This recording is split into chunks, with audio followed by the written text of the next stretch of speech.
안녕하세요. 저는 충남 천안에서 건설자재 공장 사무직으로 근무하고 있는 31살 여성입니다. 요즘 여러 사연들을 읽다 보면 시어머니에 관한 얘기들이 참 많더라고요. 그래서 제가 겪었던 일에 대해서 알려드리려고 해요.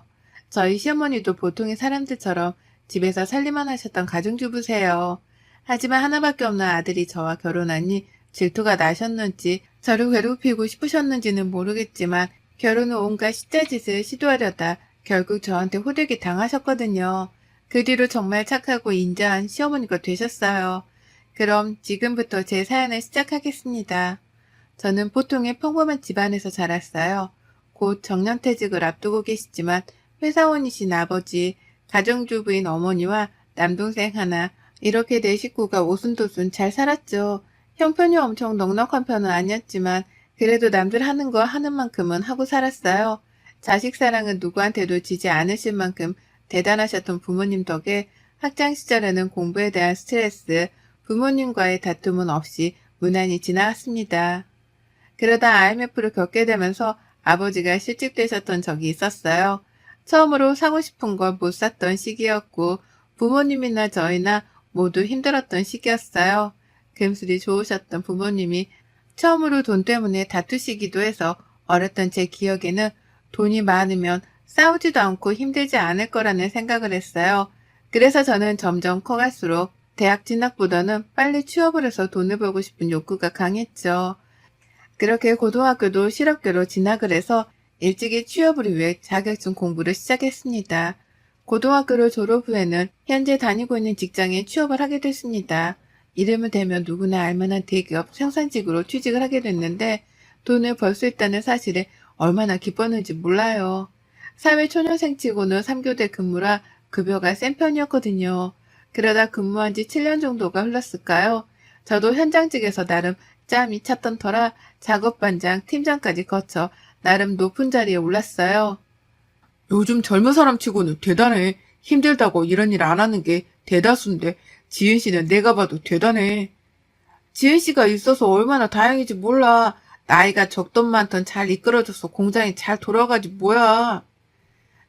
어린 나이에 대단하다며 주변 선배들이 칭찬도 해주었고 성격 자체가 원만한 편이었기에 업무를 하는 데 있어서 수월했거든요. 어느 날은 본사에서 현장 안전점검을 나온다길래 여느 때처럼 일을 하고 있었어요. 평소에 관리가 잘 되었던 탓에 큰 지적은 없었죠. 본사에서 내려온 직원들과 점심 식사를 하며 티타임을 가졌어요. 그중 제 또래로 보이는 젊은 남자가 말을 건네는 겁니다. 저를 계속 뚫어져라 쳐다보길래 별 신경을 쓰지 않고 있는데 유독 저한테만 말을 걸더라고요. 지은 씨는 여기서 일한 지 얼마나 됐어요? 젊어 보이는데 안 힘들어요? 아, 저는 고등학교 졸업하자마자 바로 근무해서 올해로 7년 차예요. 힘들진 않습니다. 이모들, 삼촌들 다 가족까지 잘해주셔서 괜찮아요. 실례가 안 된다면 지은 씨 연락처를 좀 알 수 있을까요? 종종 연락하고 지내고 싶어요. 저에게 말을 건넸던 사람은 바로 지금의 제 남편이에요. 남편은 본사 운영팀에서 근무하며 현장 안전관리를 책임지는 업무를 담당하고 있었습니다. 저보다 4살이 많았고 우연히 현장 점검에서 만난 것이 인연이 되어 결혼에 꼴이냈죠. 나중에 이야기 듣기로는 저를 보고 첫눈에 반했다고 했습니다. 저를 처음 만났을 때 그때가 아니면 안 될 것 같아 번호를 물어봤다고 하더라고요. 남편은 저와 비슷한 성격이었어요. 다정하고 좀 더 세심한 부분이 있었고 저라면 꿈뻑 죽을 정도로 저를 아껴주고 사랑해 주었습니다. 그래서 결혼을 결심한 거죠. 남편과 결혼하기 전에 시댁에 인사를 드리러 갔을 때였어요. 그때부터 이미 시어머니는 저를 기선제압 하고 싶으셨는지 거침없이 말을 쏟아내시더라고요. 아가씨, 나이도 어린데 모아둔 돈은 있어? 우리 아들처럼 대기업 다니는 남편 얻기 쉽지 않아. 나이 어려서 집안 살림이나 제대로 할 수 있을지 모르겠네. 어머니, 저도 성훈 씨랑 같은 회사에 다니고 있어요. 저는 현장직이랑 근무 환경은 다르지만 고등학교 졸업하고부터 취직해서 나름 연차도 쌓였답니다. 뭐? 현장직? 여자가 현장직에서 근무하면 트세다던데. 아가씨, 그래서 우리 성훈이랑 잘 살 수 있겠어? 결혼하면 직장은 그만둘 거지? 여자는 자고로 남편 내주에 힘써야 해요. 난 우리 아들 삼시세끼 밥 다 해먹이면서 키웠어. 내 아들 굶는 꼴을 못 봐요? 어머니, 그건 걱정하지 마세요. 서로 바쁘다 보면 놓칠 수도 있지만 저도 집밥을 좋아해서 잘 챙겨 먹어요. 돈을 얼마나 모았냐는 둥, 어려서 살림이나 제대로 할 수 있겠냐는 둥 시비를 걸더라고요. 하지만 하나밖에 없는 아들이 결혼한다니 아쉬운 마음에 그러시는구나 하고 넘겼죠. 일찍이 사회생활을 하며 알게 된 교훈 중 하나는 뭐든지 제가 하기 나름이란 걸 알았거든요. 결혼도 마찬가지겠죠. 몇십 년을 다른 환경에서 자란 사람과 사랑에 빠져 결혼하면 당연히 맞춰가는 과정에서 트러블이 생길 거고 어떻게 하느냐에 따라 행복한 결혼 생활이 될지 불행한 결혼 생활이 될 테니까요. 그렇게 조금은 찝찝했지만 시댁에 인사를 드리고 상견례 후 결혼식을 올렸습니다. 남편이 본사에서 천안지사로 내려왔고 저희는 회사 근처에 새로 지은 브랜드 아파트로 입주했어요. 돈을 제법 모아두었고 친정과 시댁에서 결혼자금이라고 각각 1억씩 보태주신 덕에 수월했습니다. 남편이 모아둔 돈과 제가 모은 돈을 합치니 2억 정도였거든요. 결혼 후에는 논산에 사시는 시어머니가 거의 주말마다 방문하셨어요. 저희도 서로 바쁘고 출퇴근 시간이 안 맞아 제대로 끼니를 챙겨 먹지 못했고 걱정이 되신다면서요. 너희가 사는 거 보니 내가 다 걱정이 되는구나. 사돈댁이 멀어서 내가 보살피러 오는 거니 고맙게 생각하렴. 엄마, 그래도 신혼집인데 이렇게 자주 오면 지은이가 싫어하지. 나도 불편하고. 뭐? 내 아들 집에 내가 오는데 뭐가 불편해? 그리고 내가 그냥 오니? 내가 와서 너희들한테 뭘 해달라고 하니? 밥, 반찬 다 해주고 청소까지 해주는데 세상에 이런 시어머니가 어디 있다던. 안 그니? 그러죠, 어머니. 제가 좀 더 신경 써야 했는데 그러지 못해서 죄송해요. 매번 이렇게 고생하시게 해서. 내가 누누이 말했잖니. 서로 직장 다니는 것도 좋지만 여자는 남편 내조 잘해야 하는 거야. 그래야 집안이 바로 서는 거란다. 알겠니? 엄마, 그만하세요. 저희도 쉬어야 하니. 이제 그만 가시고요. 얘는 참 누가 보면 내가 못할 말이라도 한 줄 알겠다. 오늘은 이만 가마. 필요한 거 있으면 연락하렴. 솔직히 시어머니가 신혼집에 자주 방문하는 것에 대해서는 별로 개의치 않아 했습니다. 저희가 먹을 반찬, 밥, 국 다 차려주셨고 맛있는 것도 사다 주시고 잘 챙겨주셨거든요. 종종 이제 결혼한 지도 꽤 지났는데 살림이 계속 이 모양이니 걱정이구나. 라며 싫은 소리를 하셨지만요. 저도 일찍 사회생활을 하면서 타지에서 지냈던 탓에 어느 정도 밥도 할 줄 알고 살림도 할 줄 알았어요. 지금까지 굶어 죽지 않은 거 보면 대단한 거 아닌가요? 그래도 남들이 먹어서 맛없다는 소리를 들어본 적이 없는 것 같아요. 물론 시어머니 말씀도 100번 맞는 말이지만 그래도 어느 정도 융통성이 있어야 하잖아요. 저에게 너무 강요만 하시는 것 같아 가끔은 속이 상할 때도 있었죠. 그렇게 정신없이 신혼을 보내는데 갑작스럽게 아기 천사가 찾아왔어요. 원래는 3, 4년 정도 신혼을 보내고 돈을 조금 더 모은 뒤에 아이를 생각하고 있었거든요. 주변 동료들을 보면 아이에게 들어가는 돈이 한두 푼이 아니어서 어느 정도 대비를 해야겠다고 생각이 들었어요.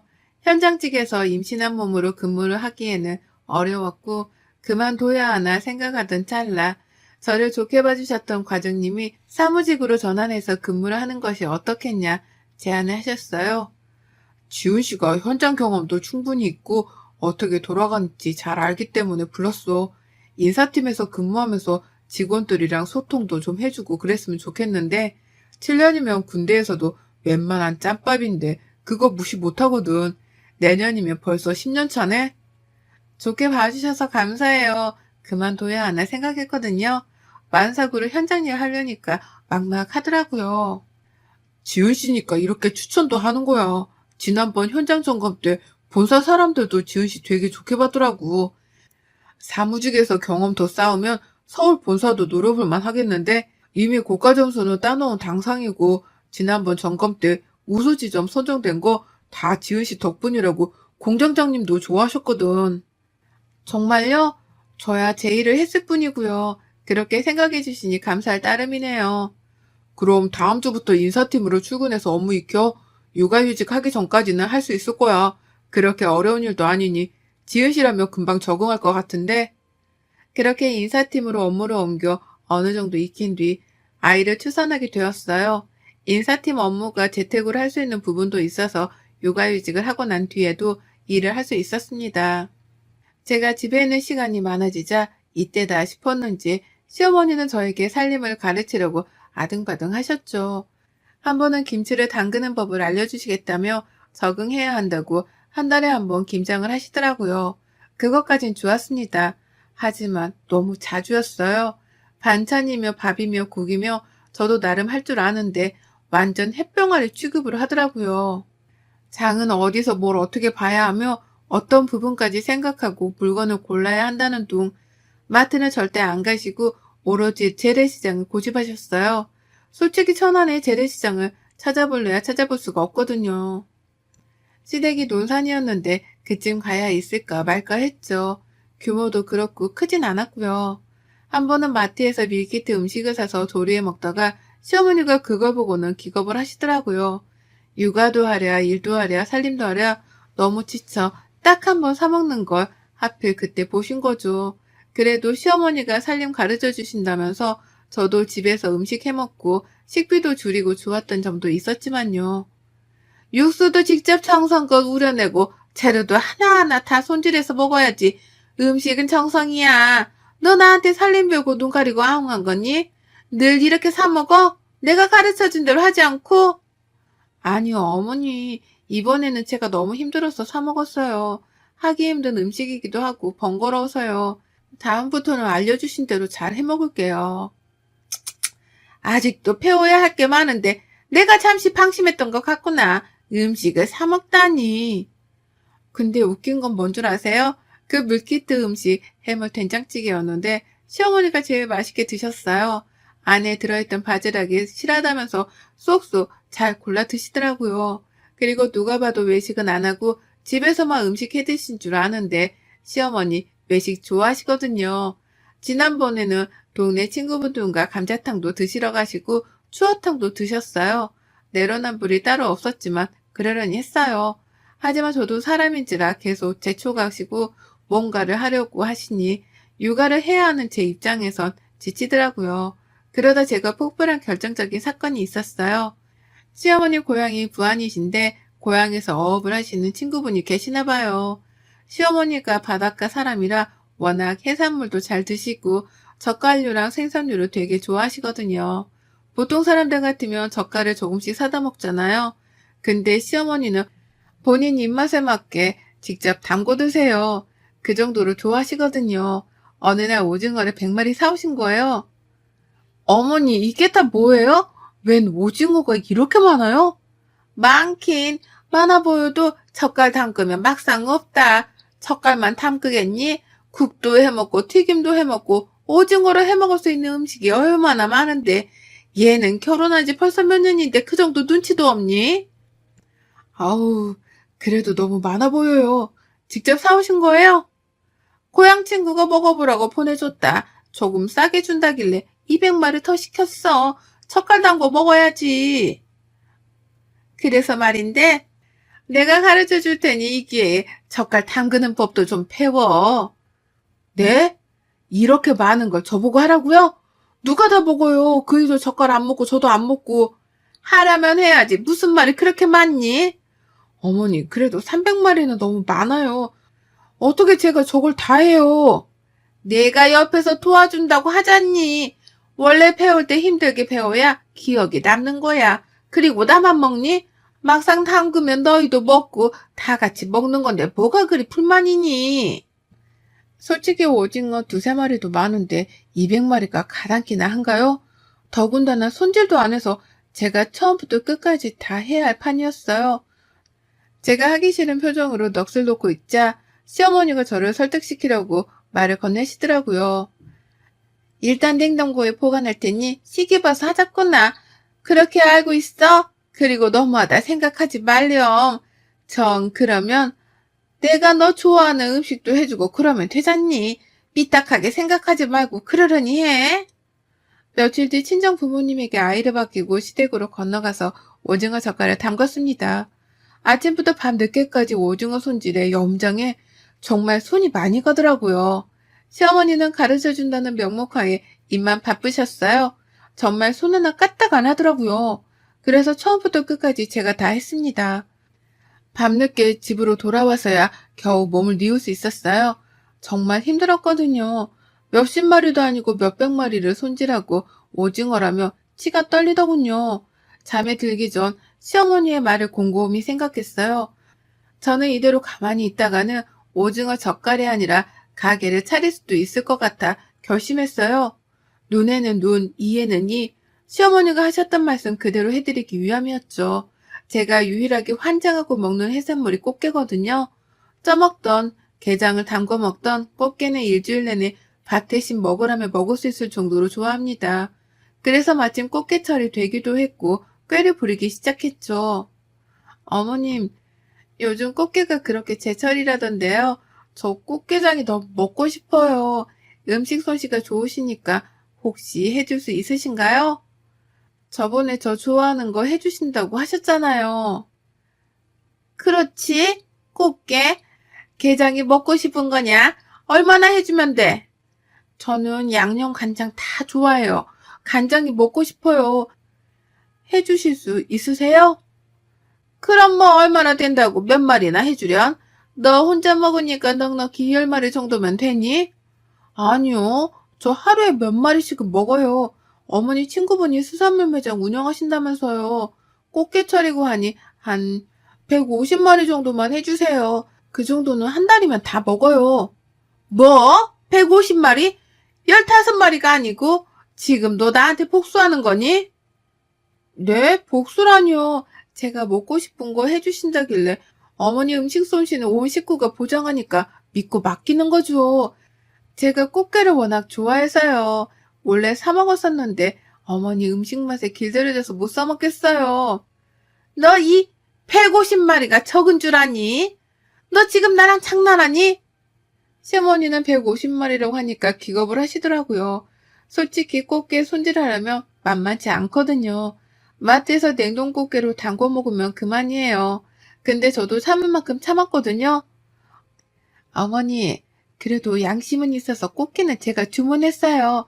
어머님 친구분이 서비스라고 30마리 정도 더 챙겨서 보내주신다고 했어요. 부탁드릴게요. 예! 너 지금 그걸 나 혼자 다 하라는 거냐? 너 정말 정신이 어떻게 된 게야? 애기 데리고 가서 도와드릴 수는 있지만 어떻게 그래요? 어머니 손맛에 제가 괜히 망칠까봐 그러죠. 그럼 해주시는 줄 알고 있을게요. 감사합니다. 일주일 뒤 어머니는 꼭두 새벽부터 밤 11시까지 간장게장을 담그셨어요. 도저히 안 되겠다 싶으셨는지 절반은 양념게장으로 하셨더라고요. 간장게장 쉬운 일 아니거든요. 간장도 서너 번 끓여서 식혀서 부어야 하고 정말 손이 많이 갑니다. 150마리, 아니 180마리, 좀 과하긴 했지만요. 그래도 통쾌하네요. 예, 나 게장 담그느라 정말 개고생했다. 너 그래도 와서 토하는 줘야 할 거 아니니? 에휴, 다음부터는 그냥 시켜 먹자. 더 이상은 못 해 먹겠구나. 시어머니가 담궈주신 게장은 직장 동료 친정과 아주 맛있게 나눠 먹었답니다. 그리고 그 뒤로 약간의 변화가 찾아왔어요. 이번 일로 느끼신 게 많은지 저희 집에 방문 자체를 안 하시고요. 잔소리가 많이 줄었거든요. 매번 저한테 음식 살림 가지고 이래라 저래라 말이 많으셨는데 이제는 그러려니 하세요. 조금이라도 어긋나면 제가 배로 갚아버리니 최대한 저한테 맞춰주시더라고요. 시간이 조금 지나 별탈 없이 지내고 있는데 시어머니께 연락이 오더라고요. 내심 불안했지만 의외의 전화였습니다. 예, 아가. 내가 곰곰이 생각해봤는데 그동안 내가 너한테 정말 과하게 군 것 같아. 내가 살림만 하다 보니 내 나름대로의 고집이 생겨서 그랬던 것 같구나. 마음 썼던 일이 있다면 너그럽게 이해해주길 바란다. 이해미가 걱정되는 마음이 조금 앞선 모양이야. 그래도 한 번도 너를 탓한 적은 없었어. 그동안 정말 많이 미안했다. 어머니는 저에게 사과를 하셨어요. 그동안 자신이 못되게 굴어서 미안하다면서요. 이걸 바란 건 아니지만 묵술합시고 시어머니께 했던 제 행동이 조금은 후회가 되더라고요. 그래도 그 사건을 계기로 시어머니와 더 가까워질 수 있어서 좋네요. 얼마 전에는 어머니가 태어나서 처음으로 밀키트 음식을 직접 구매해 보셨다고 하더라고요. 물가가 많이 올랐던 탓에 재료를 하나하나 사다 보면 늘 초과인데 밀키트도 나쁘지 않은 것 같다면서요. 요즘에는요, 시아버지도 이제는 조금 편해졌다면서 저한테 고마워하세요. 김장도 절임 배추 사서 하시고요. 세상 많이 좋아졌다면서 감탄하신답니다. 물론 저도 아이도 있고 하니 많이 누그러진 상태이고 지금은 무엇보다 시어머니와 사이가 좋습니다. 본의 아니게 시어머니를 잡은 며느리가 됐지만 그래도 그 사건 때문에 더 가까워질 수 있어서 좋아요. 친정 엄마한테도 이런 일이 있었다고 이야기를 했더니 저를 많이 나무라셨어요. 그래도 시어머니인데 너무했다고요. 그래도 제가 복직한다고 하니 저희 아이도 봐주신다고 나서주시고 얼마나 감사한지 모릅니다. 시어머니와 티격태격 하긴 했지만 앞으로 더 잘 지낼 수 있겠죠? 제 사연은 여기까지입니다. 혹시나 시어머니가 상당히 까다롭고 어렵다고 느껴진다고 해서 무조건 내내 하지 않으셨으면 해요. 며느리도 사람이고 우리 부모님의 자식이니까요. 너무 당하고만 살지는 말라는 말씀입니다. 여러분의 생각은 댓글로 남겨주세요. 오늘도 시청해주셔서 정말 감사합니다.